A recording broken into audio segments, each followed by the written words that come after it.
Vamos a demostrar el principio de inducción matemática. La prueba de este enunciado se basa únicamente en el principio del buen orden. Para ello tenemos que recordar qué nos dice el principio del buen orden. El principio del buen orden dice que cualquier subconjunto de los números naturales no vacío posee un primer elemento. ¿Qué quiere decir esto? Si nosotros tomamos A subconjunto de los números naturales y resulta ser que A es diferente del vacío, entonces el conjunto A va a tener un elemento mínimo. Dicho de otra manera, va a existir un elemento B en el conjunto A tal que cualquier elemento del conjunto A va a ser mayor o igual que el elemento B. Por ejemplo, si nosotros tomamos el conjunto de los números pares, este es un subconjunto de los números naturales diferente del vacío y en este caso el elemento mínimo es el número 2. También podríamos tomar el conjunto de los múltiplos de 5, que nuevamente vuelve a ser un subconjunto de los números naturales que no es vacío, y aquí tenemos que el primer elemento sería el número 5.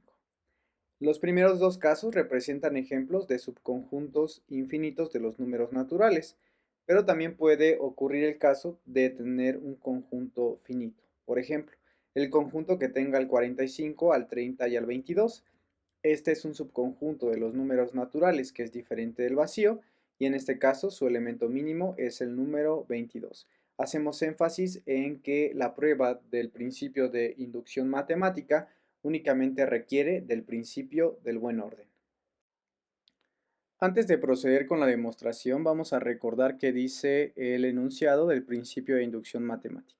Sea S un subconjunto de los números naturales, si S cumple las siguientes propiedades, que 1 está en S y que cada vez que n esté en S, entonces n más 1 está en S, se va a tener como conclusión que S va a ser todo el conjunto de los números naturales. Procedamos entonces con la demostración del teorema.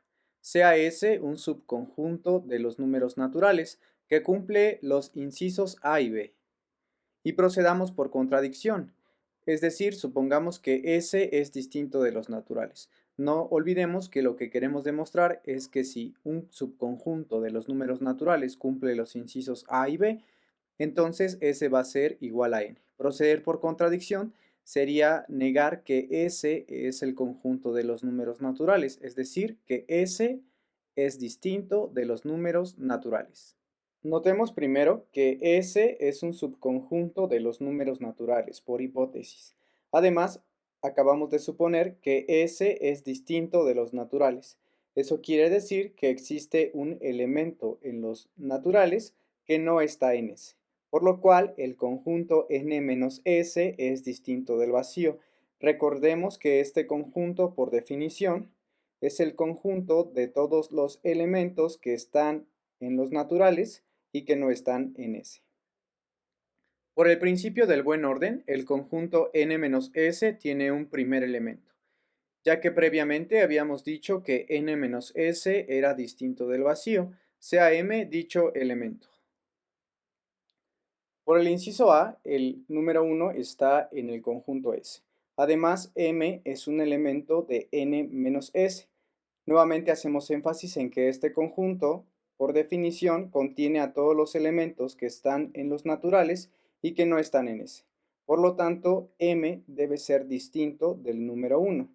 Y como M es un natural, se sigue que M es mayor o igual que 2. Ahora bien, habíamos dicho que M es el elemento mínimo del conjunto n-s. Como es el elemento mínimo de este conjunto, todos los elementos que pertenezcan a n-s van a ser mayor o igual que m. Como m menos 1 es menor estrictamente que m, se tiene que m menos 1 no pertenece a n-s. Además, por la observación previamente hecha de que m es mayor o igual que 2, tenemos que m menos 1 es mayor o igual que 1. Separamos, aquí el 2 es igual a 1 más 1 y pasamos el 1 restando del lado izquierdo, entonces obtenemos que m menos 1 es mayor o igual que 1. En conclusión, tenemos que m menos 1 es mayor o igual que 1 y como m es un número natural, entonces m menos 1 pertenece a los números naturales. Y por otra parte, m menos 1 no pertenece a n menos s. Por lo tanto, el m menos 1 debe pertenecer al conjunto S. Ahora vamos a hacer uso del inciso B. El inciso B dice que si n está en S, entonces n más 1 está en S. Acabamos de probar que m menos 1 es un elemento de S. Haciendo uso del inciso B, obtenemos que m menos 1 más 1 es un elemento de S, pero m menos 1 más 1 es igual a m. En resumen, tenemos que m está en S y que m está en n menos s. Recordamos otra vez que n menos s es el conjunto de todos los elementos que están en n y que no están en s, por lo cual m no está en s y m está en s. Esto ya es un absurdo. La contradicción surge al suponer que el conjunto S era diferente del conjunto de los números naturales. Por lo tanto, se concluye que los naturales es igual a S. Y con esto finalizamos la demostración del principio de inducción matemática.